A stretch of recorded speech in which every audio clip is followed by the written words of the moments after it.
Hey there, beer tubers! Welcome back to Beer Analysis 101 with your host, Maxwell Starr. Yay, welcome back to another episode of this fine stuff that we do every week. We're going to take a look this time at Spearhead, a Hawaiian-style pale ale from, of course, Kingston, Ontario now. It used to be made in Toronto at Cool Brewing, but now it's Kingston, Ontario. But we'll get into that shortly. First of all, let's introduce the panel for tonight, which we have a small panel with us, but a loyal panel at least. Mr. Ashley Sexton, what's going on with you? How are you this week? I just want to clarify something. I do not have a small panel. We're talking about that kind of panel. Yeah, I'm doing great. Thank you. How are you? Great. On to the next. Can't complain. 2 weeks, less than 2 weeks now until the fest. Like I'll leave for the fest. Oh, that's right. Yeah. Sweet. The Niagara Beer and Wine Festival? Yeah, that one. Oh, that's going to be great. Yeah. We're going to go get all the Niagara College beers and their Niagara Brewing. Anyway, moving along to Mr. Niagara Brewing himself, Greg. How are you tonight, Greg? I just want to say that I've measured and that my panel is just about average, perhaps slightly above average, and I've got nothing to be ashamed of. Thank you. All right. Moving along to Mr. Jamie, who hasn't been with us in the last couple of weeks. How are you doing this week there, Jamie? I'm doing great. Thank you for having me, Nick. I'm looking forward to this delicious Hawaiian beer. Nice. Anyway, thanks for coming on. We hardly ever get to see you anymore. When was the last time you were on? You were on a couple of weeks ago. I know that. Yeah, a few weeks ago. Anyway, let's get into the history of the beer when it comes to Spearhead Hawaiian Pale Ale. So, the story of Spearhead Hawaiian Brewing, or the story of Spearhead Brewing begins with Dimitri Van Kampen, a lawyer from Toronto working in the UK for a law firm dealing with several large clients. During the economic downturn of 2008, however, many of his clients disappeared almost overnight, and with the free time and the writing on the wall, leaving him to wonder what he would have done differently if he'd picked a different career. Having been a beer hobbyist and having fallen in love with the UK craft beer scene while working abroad, he began to wonder how he could go about opening a brewery of his own. Finally, after making a solid business case to his wife, Van Kampen officially founded the Spearhead Brewing Co. with the help of co-founder Martin Villeneuve in January of 2010, a move he credited as saving him from becoming a refugee of the 2008 credit crisis. The first thing he needed, however, was a beer to brew. Having been a fan of U.S. craft brewers like Dogfish Head and Stone, he decided he wanted to brew an extreme beer that not only he wanted to drink himself, but also one that was unique and accessible to a wide market. After finding some contract brewing space at Cool Brewing in Etobicoke, right by Greg actually, he began work on brewing what would become their Hawaiian Pale Ale. So that was their very first beer. A 6% ABV, 60 IBU, West Coast style pale ale brewed with pineapple. And their new beer began pouring on taps in and around the Toronto area on June 16th of 2011. Hawaiian Pale Ale was an immediate success. 80% of their first batch, a whopping 30,000 liters, was sold by the end of June and completely sold out come July. Shortly after Spearhead's 1-year anniversary of opening, Hawaiian Pale Ale was bottled and released to LCBO shelves in July of 2012. Spearhead followed this up with their second beer, the Moroccan Brown Ale, a brown ale flavored with dried fruits and cinnamon in September 2012, which also made it to the LCBO shelves in February 2013. So we're to wait for that one. Anyway, and in 2016, Spearhead was still a contract brewer renting space from Cool Brewing, as they had done since the beginning. Van Kampen left Spearhead Brewing to return to his law practice in September of 2016, selling the brewery to new owner Josh Hader. Hader, a regular commentator and on the Canadian beer industry and founder of website beersnob.ca, wanted to turn Spearhead into a brick-and-mortar brewery. First searching the Toronto area for brewing space, but finding nothing, Hader and co-founder Martin Villeneuve, the original co-founder Martin Villeneuve, relocated Spearhead to Kingston, Ontario in 2017 and began construction of their new brewery. The new Spearhead Brewery opened to the world in March of 2018. Anyway, so as previously discussed, some of their other beers are, of course, their Moroccan Brown Ale, They also make a Sam Roberts Band Ale, a Belgian style stout, Chardonnay Summer Ale, which is a new summer seasonal for this year, apparently, Big Kahuna Imperial IPA, Bedrock Lager, lighter lager, and of course a cream ale. Yay! All right, so that's the history of the Spearhead Hawaiian Pale Ale. And you know what the funny part is? I remember hearing bits and pieces of this whole story as I was doing the research for it. Off of old BDUs back when we used to read the Canadian beer news all the time. All right, so moving along, we've got a couple of comments there. Ash, do you want to read them? I thought I want to throw you on the bus or anything. Yeah, sure. Right. So Lee's in the chat. He's saying, "Get your shit together, Phoebes." And Eric Gilbert is saying, "Cheers, fools! Professional as always." Always. As always, yes. Kingston is a nice place for retirees and hipsters. Maybe that's where Eric lives, is going to live, or wants to live. I don't know.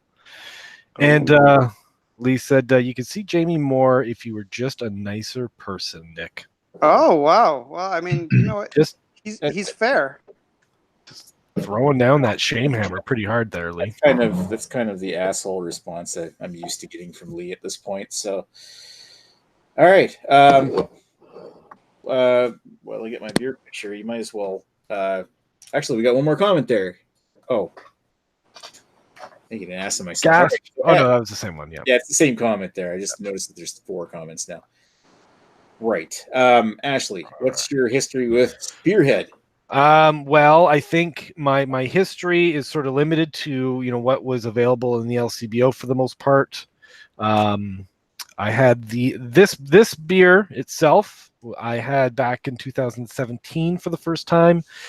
And then when you announced that we were going to be getting this again, or that we were going to be reviewing it, I grabbed a can, and which I consumed probably about a few weeks ago, and then I repurchased it. So here we are. Other than that, I've had their Moroccan brown ale or whatever the hell it is, and apparently I've also had the Sam Roberts Band one. I don't know when or where. I've never seen that one. It looks like I had it as part of a flight. And oh, you know what? Yeah, it was probably at Iggy's Pub and Grub. Yeah, that's probably where I had it. So there we go. Nice. All right, Greg, what's your history with Spearhead Hawaiian? You must have something. I do have something because, as Nick mentioned, they're close to me. In fact, I can't show you guys because the camera on the iPad won't pick it up, but I could literally go onto my balcony right now and we could see Cool Brewery where these guys used to be brewed. And yeah, so I've had these guys since pretty close to the beginning. Probably not 2011. I didn't realize they started there that early, but I'm sure I probably had them for the first time in 2012. They were, again, one of the first sort of readily available IPAs. This is still basically the time when you had your Smash Bomb, you had your Mad Tom, and then you sort of had whatever seasonals a few breweries would put out. But you couldn't just go to any brewer, any LCBO and get an IPA. So this was kind of cool, and I always thought it was pretty good, at least back then. I haven't actually tried this time, so we'll find out. But yeah, it was, and I've also had the brown ale. I've also had, now I believe these were a beer fest, because I to my knowledge, I don't think I actually ever had these in the cans, but I've had their Belgian style stout, and I've had their India white ale. So, and I sort of think I had those at a session fest or something many years ago, but I don't know. I don't remember these things. Yeah, that's my history. I've tapped it in twice, but I've probably had this beer like 20, 30 times. I used to drink quite a bit of it back in the day. I used to always pick up 6-packs whenever I found them, and they were relatively fresh. Wow. I will add, last night I actually had the Spearhead Chardonnay summer ale yesterday. Oh, yeah?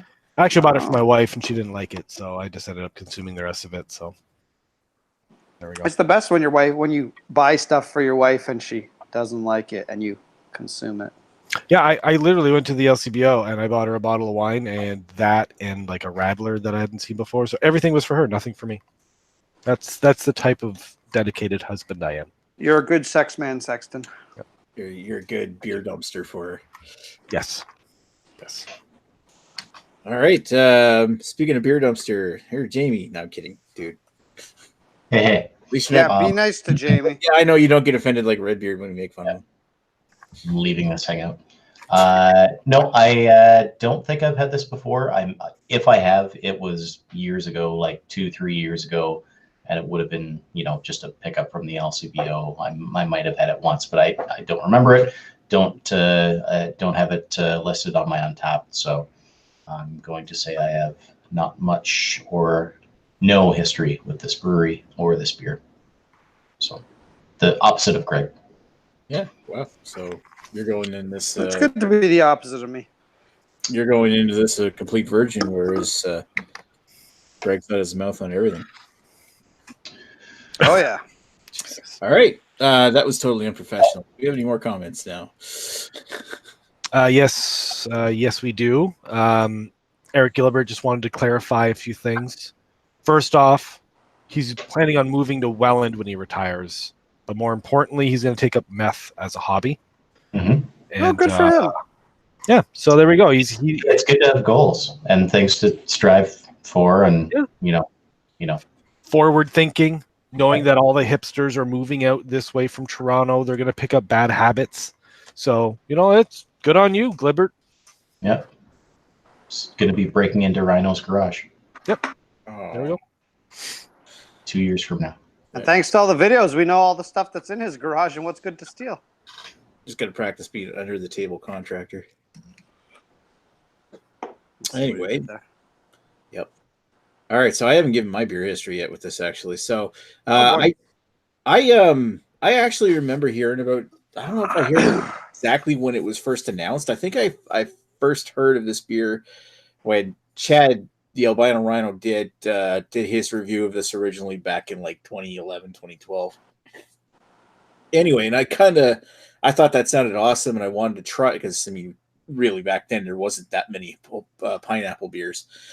But yeah, I kind of wanted to try it since I heard of it, and it just seemed like such an interesting and tasty sounding beer. But eventually I did get my hands on it with my buddy Jesse Heistel Mighty got a hold of it, and we did it as beer review number 485 on my channel. So I remember we all got a chance to try that, and then we all liked it. And that was back in January, or actually it was probably more like late 2012, but it was uploaded in January 2013. So moving right along from that, I've had it since. In fact, I've had it a few months ago or something, because I bought a can thinking of it. Hey, we might do that for Beer Analysis 101 at some point soon. So I'll buy a can. And now we never got to it, so I'm like, fuck it, I'll drink it.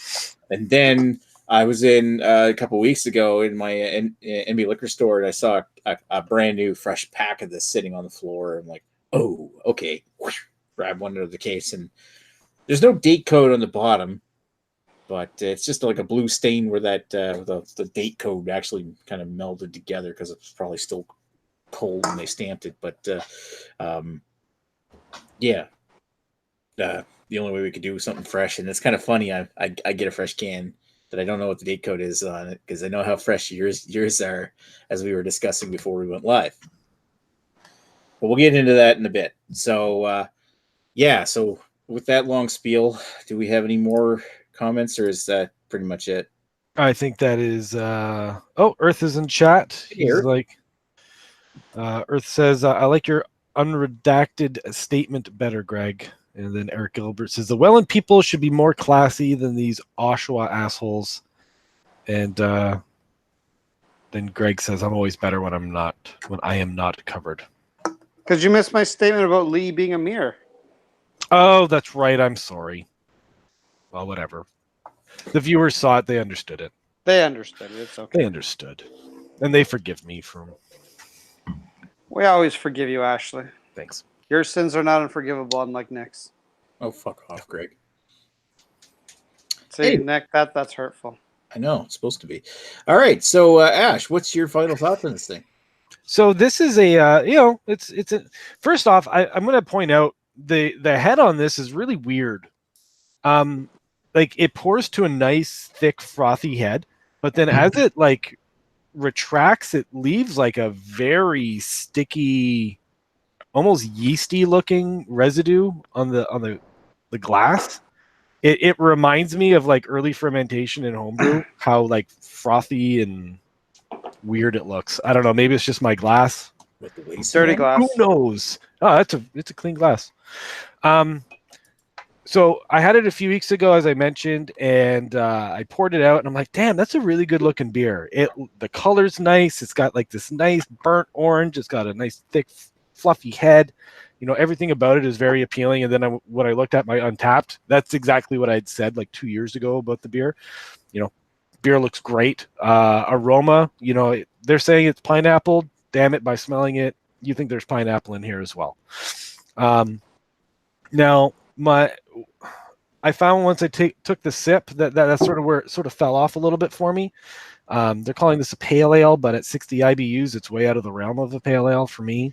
This is definitely encroaching on more of an IPA type of territory. I find that there's a very harsh bitterness to it, like a really grapefruit pithy, like aggressive, like citrus skin bitterness to it that really lingers long on the palate. It sort of has like a nice flavor to it, but I just find that the over bitterness just really takes away a lot. I don't get too much, and I don't know if it's maybe just my palate. I don't get too much pineapple on the sip. I'm getting more citrus forward notes than anything. So, I mean, that said though, 6%, drinks easy, looks great. The aroma's nice, which is like half the battle. The mouth feels good. It's got a relatively, soft carbonation to it. It's not overly aggressively carbonated or anything like that. But yeah, it's just my main gripe is it's not a pale ale. It's more of an IPA. But and that the pineapple is more on the nose than it is on the sip. So for me, for an overall enjoyment, I'm going to stick to the score I gave it on Untapped, 2 years ago, and that I'm going to keep to a 7 out of 10 for personal enjoyment. I would have it again, but for a fruited pale ale or IPA, it's not quite there for me. So for style, I'm gonna dock it. I'm gonna dock it half a point. Damn it! I'm going to go 6.5 out of 10 for style because it's just too bitter for a pale ale. Wow. All right. Greg, what's your final thoughts? Final thoughts. Well, I basically agree with Ashley Sexton. I was also going to say, I meant to say this for my history as well, so I'm going to say it now. These guys sort of were really available for a while. Then they sort of fell off the face of the earth. I'm assuming that's when the original owner got bored and maybe I don't know, they weren't that available. Maybe I wasn't looking for them. And now they're, back in cans in the last few years. I don't know if this tastes like a different beer. To me, I do remember there being more pineapple in it, or more of a pineapple-y taste to it. But again, that's probably been so long I've had it, then that could just be me remembering incorrectly. I do agree with Ashley. I mean, it's 6% alcohol. I mean, I know this isn't a hard and fast rule of thumb, but in my very simple way of thinking, if it's 6%, it's an IPA. If it's 8%, it's a double IPA. If it's 10%, it's a triple IPA. So this to me, I would say is an IPA. It tastes like an IPA. It's thick like an IPA. It's not like pales ales are supposed to be easy drinking, and this isn't particularly easy drinking. It's a pretty thick beer actually. Really coats your throat when you drink it. I am getting some pineapple, but yeah, there's not a ton. To me, it just tastes like a really. I don't think I find it quite as bitter as Ashley does, but I find it very, very piney, very resiny in it. But it's not sort of like the fresh pine. It's like kind of the oldie piney taste. And I don't get, what are the other flavor notes on here? Do I get tropical fruit? Not really. Zest? I don't know, maybe. It does have a dry finish, so they're not totally lying with their tasting notes. Otherwise, I'm pretty much mirroring Ashley's thing. I'm going to go a little different on the score. I'm going to say 6.5 for the style. I'm going to agree with that. Personal enjoyment, I'm going to go a little higher. I'm going to go 7.5 for that. I actually do enjoy this. It's not amazing, but it's still decent. I remember back in the day, I think I've rated this probably as high as an 8.5 or a 9, but again, that was many, many years ago. It's certainly nowhere near that, but it's enjoyable. I wouldn't be too offended if I had to drink another one. I will also point out that I think we're all working with 5-month-old cans at this point. Mine was brewed on December the 6th. Is that 5 or 6 months? My math sucks. Anyway, December the 6th, you do the math. I think everyone else is mid-December cans, so I imagine this probably would be better if we could get fresher cans. But again, they sold us this beer, they took our money, so we rate it as is. So that's it. Yep. Either your Spearhead rep or your LCBO's fault, especially if they're selling cans that old and they're not supposed to. And this is a widespread thing because Jamie's bought one in Kitchener and Ashley's bought one in Welland. Sold your Toronto can. Something's wrong. I do find it funny that it actually does. I didn't read the back of the can, and it says this perfectly imbalanced pale ale. So it's almost like they recognize that it's sort of outside of the boundaries of what it's supposed to be. But fuck it. All right, Jamie, what's your final thoughts? And yeah, I was going to say that, Ash, that it basically says on the no, it's fine. You every time Ash talks, I'm like, you mother, you're saying all this stuff I want to say. No, it says imbalanced on the back, and I get the same thing. Like it tastes like an IPA, but to me it tastes like an IPA that I like. I like the bitterness on it. What you were talking about, Ash, with the head looking weird. The first thing I thought of when I poured it out, it almost looks like bath water with, those like bubbles that you put in, like, just like the kid soap or whatever that you put in, and it makes it all kind of bubbly, like it was kind of that. Very like big and medium soapy bubbles. Yeah, so that I didn't enjoy, but as I've been sitting with the beer, it's that's gone away, and it smells nice. I enjoy the taste of it. It definitely doesn't mirror a pale ale, but it's pretty good. I'm gonna say 6.75 for the style, but I'm gonna go a little bit higher. I was kind of wondering if I should do 7.5 or 7.75, but I'm gonna go 7.75. I enjoy it. It's a good taste. And I would buy it again. So that's what I'm gonna say. Good looking beer, tastes good, smells good. Head's a little weird, but other than that, it's something I'd get again and recommend. Cheers. Oh, cheers. All right, yeah. I hear what you guys are saying. Actually, I kind of I'll get into my tasting notes. My tasting notes, I thought it had this nice this floral resin hop taste. Pineapple juice in there.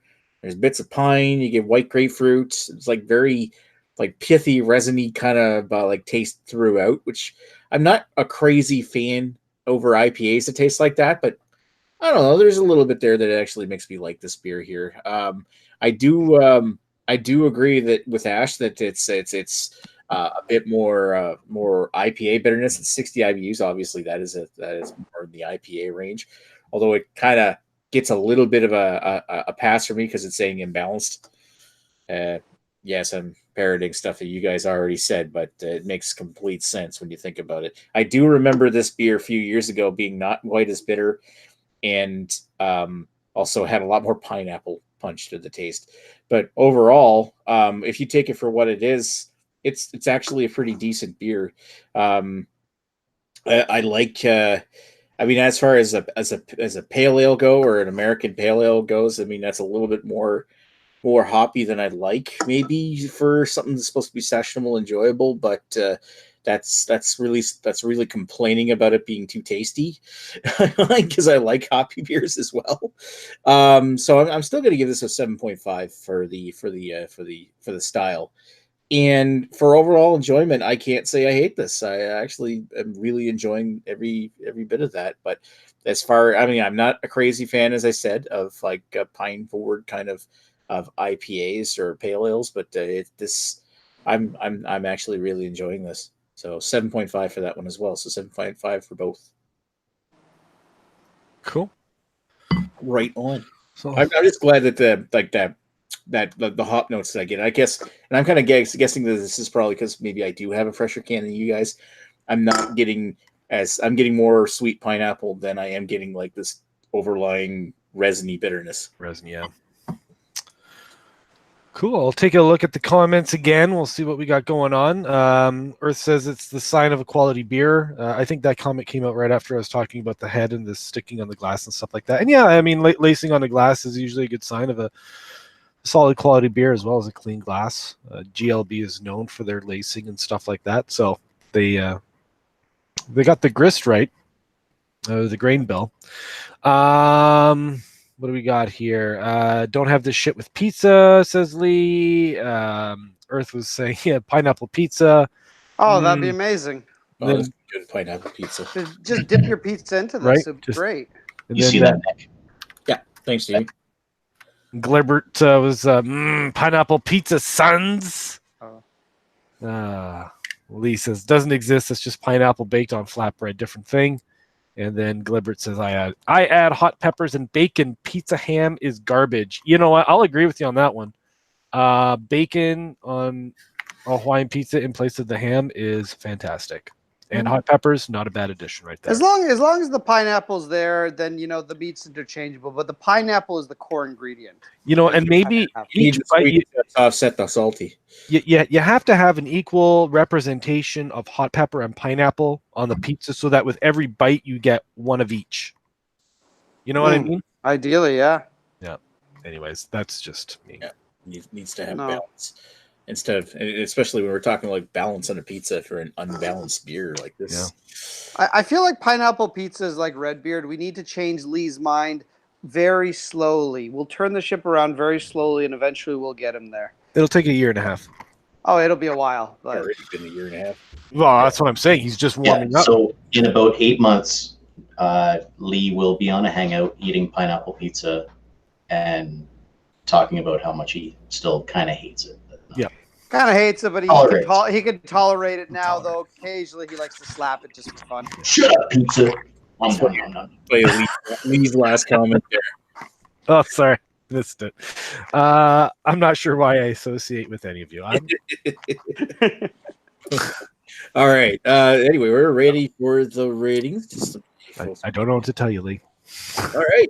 So here's our final thoughts on Hawaiian Pale Ale from Spearhead. So 6.8 for the style and 7.4 for overall. And it's enjoyable beer. That's not a bad show. No, it's not.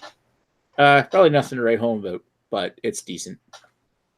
If you get a chance to try it, try it. If you don't, you're not missing a lot. Nope. And I do think that my fresher can might sit. I'm not exactly sure how fresh this actually is. My luck, ANBL's had it since February or something. You probably had it from 2016 batch. That's right. Yeah, This is before the brewery was sold. You got the OG recipe.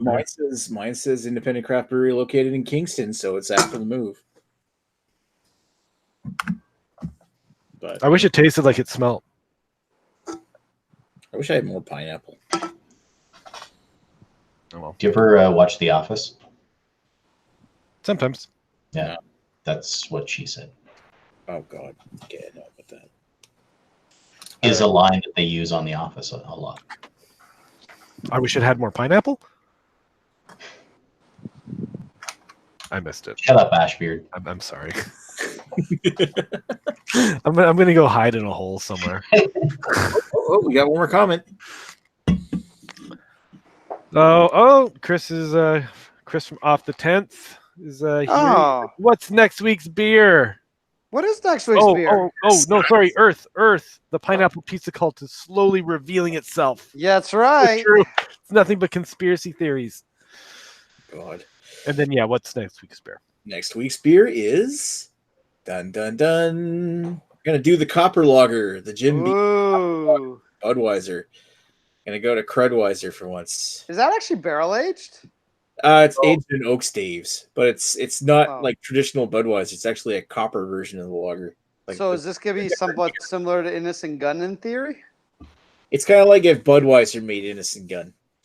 Oh, okay. I'm actually legitimately looking forward to this. Yeah, this is the last. By the way, this will be the last episode of Beer Analysis 101 before the break for the Albino Rhino Beer Fest. And then what's coming up after that, Mr. Nick? What's coming up after that is live from Redbeard's compound. Also, Well, okay, that we're not counting that. We're counting the real important stuff, which is the Welland piss stop, over at Ashley's place. Oh, dear. which we might talk about more on the after chat. There's going to be a special YouTube channel for it, and we've got an intro video that's really low resolution, but it's funny nonetheless. It gets the job done. Before we log off, I'm just going to take a look and see if I can if you do a search on YouTube for Welland piss up, do you find it? Yeah, it comes up. I love the fact that you put a whale tail as the logo. Alrighty. Okay, so I think That's the Hartford Whalers logo. what? It's the Hartford Whalers logo. All right, let me look at this right here. This is what I don't know. Oh. Okay, you're not seeing. Oh no, he changed it. Yeah. It What? was the Hartford Whalers. Maybe you should have kept this the Hartford Whalers. That would have been funny too. Oh, is that the same one? There's more than one subscriber to it. There's 8 subscribers now that I'm subscribed. So yeah, he did change the avatar or the logo or whatever. Welland piss up. Certified able homebrewers. There's Ashley with. It's so terrible. Our promo hipster pieces. There's Greg. I Always my favorite. don't know. Shut up, Redbeard. It's Red Beard. I really think I might be the guy at the end who wakes up. That's more me. I don't know that any of us are supposed to be represented in this except for the Shut Up Redbeard. There will be beer. Attractive ladies who will not bang you. This part was There's me, the old guy in the back. Asian twins who will not bang you. Asian twins that want to bang you, but you say no. That's Chad. Yes. Girls who will not bang you. Sometimes they will. It just depends what your idea of consent is. That was straight from Mother Russia right there. There's the hot tub or something. Does anyone know what this says? Has anyone figured out what I this think you says? said it's supposed to say bodily hot tub full of bodily fluids or something like that. Yeah. Anyway, that's This is- enough of that. That was We'll basically what replay I it later expected. on the after chat. See, I expect in Welland, I've never been to Welland before. Maybe I have, I don't know. But I expect in Welland there's a lot of women in wine bathtubs. Yes, that's actually what we're known for. And whenever Welland does a tourist attraction video, it's always featuring people bathing in red wine hot tubs. Well, and you know what? Why not? Why not? Except they're not bathing in it. They're making wine. Yeah, in the bathtub. In the bathtub, and except it's not the bathtub, it's the toilet. I know. I'm sort of stretching the truth a little bit there. All right. Anyway, let's take this thing offline. I want to thank everybody for watching. I want to thank Ashley, Greg, and Jamie for coming on tonight. It's been a great panel, even with 4 people. It's kind of like, I don't want to use words like intimate, but it's great to have this. Oh, it's intimate. It's got a nice discussion. Of course, you had to take it the wrong way. That's right. I always do. Okay, speaking of the intimate part, we're going to take this offline. And, ew. It's grossing myself out there. All right, we're going to take this offline. And the best part is with Jamie here, we have 1 female viewer. Maybe. Probably not. Oh, God.